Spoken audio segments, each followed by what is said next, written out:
on va parler soit des points techniques ou des erreurs des fois qu'on va faire quand on va bâtir des avantages mécaniques. Donc, j'ai 4 petits points que je vais regarder avec vous qui vont faire en sorte que vous allez vous améliorer quand vous allez faire des avantages mécaniques, puis ça va rendre vos systèmes plus efficaces. Dans un premier temps, quand on s'installe au niveau des avantages mécaniques, là, on va favoriser l'ajout d'une plaque d'ancrage.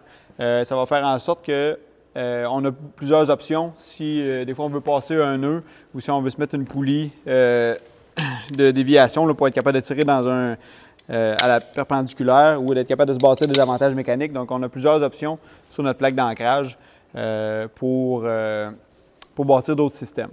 Donc, premier point, ajouter une plaque d'ancrage pour vous ajouter des options. Deuxième affaire qu'on va faire, deuxième petit point technique qu'on va regarder quand on veut bâtir des avantages mécaniques, c'est toujours bâtir des avantages mécaniques sur une corde qui est tendue.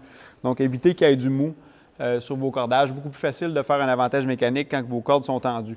Donc, on vient juste prendre le mou dans notre système. Beaucoup plus facile par la suite de bâtir un avantage mécanique. Troisième petit point technique qu'on va regarder quand on va faire un avantage mécanique, c'est de bâtir vos avantages mécaniques près de votre ancrage. La tendance qu'on voit ou qu'est-ce qu'on a comme réflexe des fois comme sauveteur ou comme personne au soutien qui va s'occuper de la manœuvre de l'assurage, c'est de bâtir nos avantages mécaniques et d'aller porter notre bloqueur et notre poulie très loin de notre système. Ça va faire en sorte qu'on va sauver des pas si on fait notre avantage mécanique proche de l'ancrage. Donc, on ne sera pas obligé de venir porter notre corde, d'aller retourner à la poulie à l'ancrage, revenir. Donc, on va sauver des pas. Donc, qu'est-ce qu'on va faire? C'est qu'on va créer notre avantage mécanique sur une distance d'environ 3-4 pieds. Puis après ça, on va l'étirer pour sauver des pas pour gagner en rapidité. Quatrième petit point technique qu'on va regarder, c'est lorsque vous allez fabriquer votre avantage mécanique. Dans le cas ici qu'on va faire, ça va être un 5 pour 1. Donc, qu'est-ce que vous allez avoir à faire? C'est qu'au lieu de faire des S dans votre système, on va faire des ronds. Je m'explique quand je parle de S, dans le fond. Un S dans un système, c'est de prendre votre brin qui sort, dans le cas présent d'un MPD, et de faire un S comme ça. Si on regarde la corde présentement, ma corde fait un S. Donc, qu'est-ce que j'aimerais? C'est à la place de faire un S, de faire des ronds. Faire un rond, qu'est-ce que ça va faire? Dans le fond, c'est que ça va augmenter l'efficacité de notre cordage, de notre avantage mécanique. Donc, au lieu de faire des S, je vais faire un rond.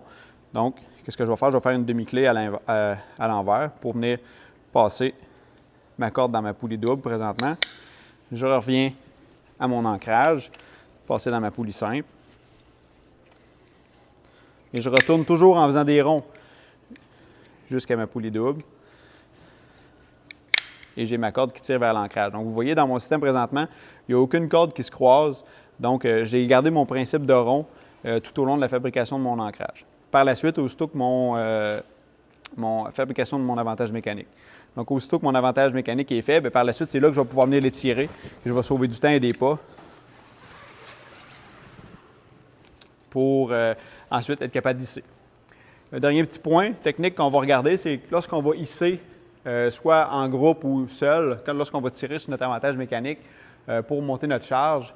Un petit point technique qu'on va observer aussi, c'est de tirer la corde le plus parallèle possible avec les autres cordes.